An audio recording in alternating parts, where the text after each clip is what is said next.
edukasyon na itinuro ng kanyang ama. Kung ikaw ay anak ng sikat, paano ka nga ba makakalayo sa anino ng iyong mga magulang? Paano ka makikilala? Paano ka magpapasikat kung ang ama mo o ina mo ay sobrang sikat? Iyan ang laman ng ating kwento ngayon. Ako si Julius Babaw, asawa, ama, anak, kaibigan, kakwentuhan. Sa bawat aspeto ng buhay ko, may iba't iba yung kwento. Ikaw ba? Anong kwento ng buhay mo?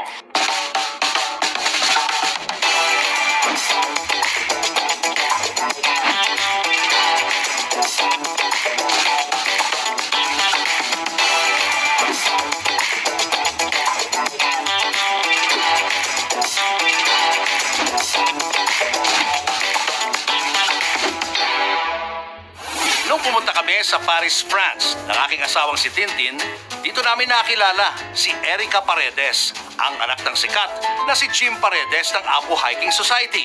At ngayon ay isang kilalang chef na. We're on our way to Arena, a Filipino-Asian fusion restaurant owned by a Filipina.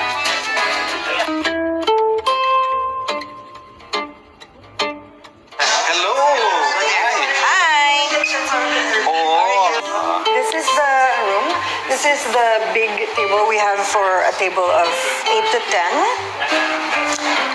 We have 14 people that can fit here. Actually, this is your table for later. Okay. And then we have tables of 2 here. So all in all, we have like 32 people every service, and we do like 2 services a night. So this is our kitchen. We're getting ready for dinner service. So yeah. It's going to be busy later. Yeah, it's going to be super busy. What is this? This is the Bicol Express sauce. And we have different sauces. We're actually about to have staff meal now. Dinner na for the staff before. Yeah, before it gets crazy. No.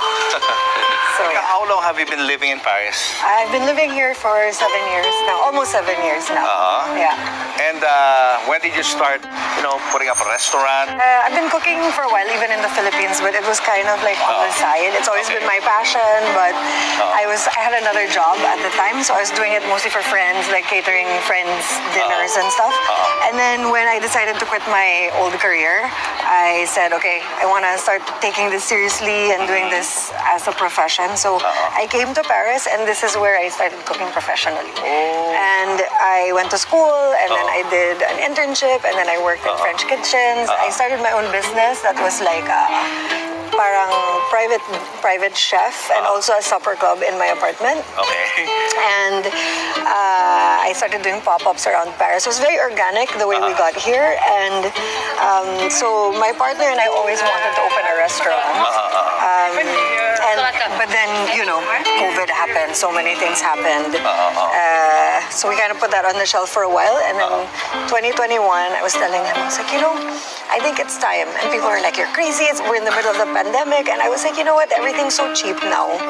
And I feel like I can do it. I felt like I was ready. I felt like it was time. So we just kind of went for it. Pero being the daughter of the Jim Paredes, ba't hindi ka na punta sa entertainment? Well, first of all, hindi ako marunong kumanta. Talaga? I was just telling my one of the people in the team, I was like, man, because there's a really good song on it. I was like, my biggest frustration is that I love to sing, but I really can't sing. And I'm a daughter of a singer. Correct. So ironic, but I can't talaga. So, I just went to where I was good at na lang. What about mom? Is your mom good in cooking? My mom is, and so is my grandmother. There were no professional chefs in my family before my generation. So I have another cousin who also works in the kitchen in the US. But before us, wala naman. But I think we just grew up in families that like to eat a lot, and I would go to my grandmother's house, and she would always be like baking something or cooking something, and I was very close to her, so I would just be sitting there and like watching her and tasting everything. The recipes I have, like the way I do Pinoy food is super not traditional, so a lot of it is based on an idea, and then a lot of it is like my memories of like something I've tried before and mixed with something like this, and Parang ganun. And a lot of it is parang I think of my grandma. Pagkatapos ng tour sa kanyang Parisian kitchen, itikman naman natin ang isa sa kanyang specialty. Ulo ng baboy, Parisian style. Sa pagbabalik ng Julius Babaw Unplugged. Sa pagpapatuloy ng Julius Babaw Unplugged, anak ng sikat na mga awit, magpapasikat. Pinatikim na nga kami ni Chef Erica ng kanyang tête de cochon. Na sosyal pakinggan, no? Pero dito ang tawag dyan, crispy ulo ng baboy. So this is our crispy ulo. It comes with Namjimjeon sauce on it. So This is like lechon in the Philippines, no? lechon in the Philippines, there's a lot of variety on it inside. So yes. So guys, our crispy ulo. So we eat this with fingers. Same thing in the Philippines that we do. So the sauce is Namjimjeon. Okay, tikman na natin tong ulo ng baboy. Yung ulo. Kaya, lechon daw to eh.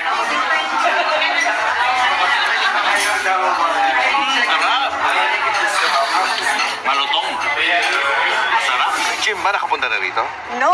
No, not yet. No. I keep telling. Oh, I wow. know. Isn't that ironic? Jim Paredes, punta ka rito. Not been here yet.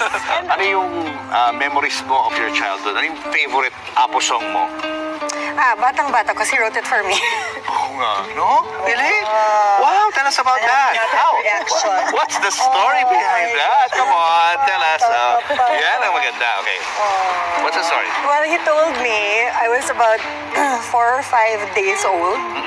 And he hadn't like carried me. He was so afraid to like carry me because I was so small and he was. Were you the panganay? Yes. New dad. He was only in his 20s and I was this tiny baby and he said he was terrified. And then one day he said he just like looked at me or carried me or something like that and he just sat. I've seen my dad write songs and he's very like. If he gets inspired, he'll just sit and write it in like 2 hours. It's done, or at least he has the basic, like melody and everything ready. So I could imagine him, knowing him now, could imagine him at that age just sitting down and writing it, writing the melody, writing the lyrics, and then yun, it became super popular. So it's kind of like, yeah, he wrote it for me. Oh, wow! Meron ba mga times na gano'n? Your dad would sing for you? Well, a lot of the time when our family would all be together, because all his brothers and sisters love to sing, they end up singing the songs they grew up listening to, like the Beatles and stuff like that, more than like Apo songs. My dad, people think, your dad's celebrity, ganyan. He's the most simple person you'll ever meet. When it comes to food, oh my God, kailangan may kanin. Like sometimes, okay, they come here and I take them to a nice restaurant. I take them to I used to work in a Michelin restaurant. I brought them there. So my dad's like, oh my God, this is so good, this is so good. But then after, parang like an hour after, he's still hungry. It's not a meal for him kung walang kanin. Pero di tumataba, ah? He works out. So he's very slim proud pa that rin. he can do like 100 push-ups pa rin. He's like 71 now, I think, my dad. I know he likes tortang talong and I know he likes adobo. He makes adobo. It's the only dish he can make. My mom taught my dad how to make adobo. So sometimes when he feels like it, he's like, I'm gonna cook for everyone and we know it's gonna be adobo. The thing is, he makes a big pot like this that lasts like a whole week. Wow! And init-initin. So, yun. But my dad, honestly, is super simple. Like, he's not super picky with food and stuff like that. That's why with him, when I cook for him, he's like, sarap, this is the best ever. Parang I'm like, I don't believe you. You'll say everything that I make is sarap. Sino mo na nga? Yeah. But as a family, we do like to eat out, but I think because we all live apart, like they live in the Philippines and Australia, my brother and sister live in Australia, I live here, that when we're together, we like to eat at home a lot. Like, and cook together and stuff because, well, now lately it's me cooking. And I'm like, I'm on vacation, I shouldn't be cooking. To be fair, my mom cooks for me. Matapos ang aming trip to Paris kung saan nagpasikat si Chef Erica Paredes, bisitahin naman natin ang anak ni Manny Pacquiao, Jimwell Pacquiao, magpapasikat ng kanyang sneaker collection. Kamusta, Jimwell? Thank you for having me po. Okay naman po. Ito po, trying to stay healthy po. Oh. So what's keeping you busy nowadays? Well, I'm currently a college student po. So, nag-aaral po ako ngayon. And nagte-training pa rin po ako sa boxing. Pero are you planning to go into acting or hosting someday? Well, sa acting po, I'm currently into showbiz din right now. So, yeah, and hopefully in the future, I can get a few acting gigs din po. Ganun. Well, good luck, no? Pero ang importante ngayon, you're focused with your studies. Anong course yung kinukuha mo? I'm taking entrepreneurship po. So, business. Business po yung tinitake ko. Someday you're going to head the Pacquiao family business. Opo, that's the plan po. Very good, very good. Sige, pag-usapan natin yung kasi napanood ko nga yung video mo na marami kang mga stickers sa collection mo. Kailan pa nagsimula itong pagbili mo ng mga shoes? Actually, quite recent lang po eh. Like, kasi po, yung influence ko po talaga sa shoes is yung mga pinsan ko. Kasi sila po yung at first yung naging medyo mga fashionista sa amin, ganon. And parang na-influence lang din po nila ako. So, madami silang pinakita ng mga sapatos, ganon. Tapos parang, yung iba naman po, naging trip ko rin. So, parang, yeah, dun po ako nag-start. So, aside from sneakers, what else do you collect, Jimwell? Ano mga trip mo? Aside from sneakers, siguro po ngayon, recently, I've been buying a lot of boxing gear. So, yeah, it's based on my interest po talaga eh. So, like, boxing. So, I collect gloves, ganon. I like to switch it up sometimes. And sa shoes, I've been exploring, like, boxing shoes din ngayon. Kasi, just with streetwear, like sa boxing din, maraming mga styles na dating sa shoes. Pero yung mga boxing shoes ba, pwede rin gamitin yan sa labas? pang forma? Well, pang-ring talaga, no? Opo, pang-ring lang po talaga. Susunod, hindi lang koleksyon ang ipapakita ni Jimwell, maging ang leksyon ng kanyang ama na si Manny Pacquiao sa pagbabalik ng Julius Babaw Unplugged. Nagustuhan niyo ba ang mga binita namin mga kwento today?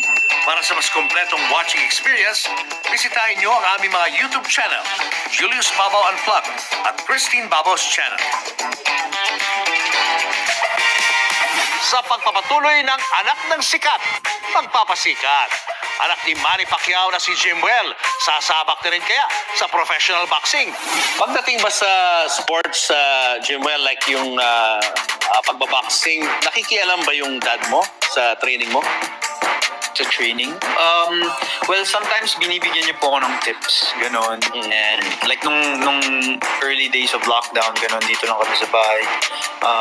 Siya din po yung nag-train sa akin on that time. So, marami din po akong natutunan sa kanya pagdating sa training. But do you also imagine yourself as being like Manny someday? Yung ganong klaseng, high profile na boxer na, internationally lumalaban? Well, sa ngayon po, yung goal ko po talaga is amateur boxing. So, representing the Philippines. But if it comes to becoming professional, then, yeah, maybe, hopefully. But when did that, yung interest sa boxing start? Mga ilang taon ka nun? I was watching my dad, parang self-defense din po.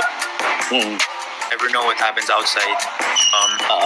So, yeah, I started training. Tapos, nagustuhan ko. And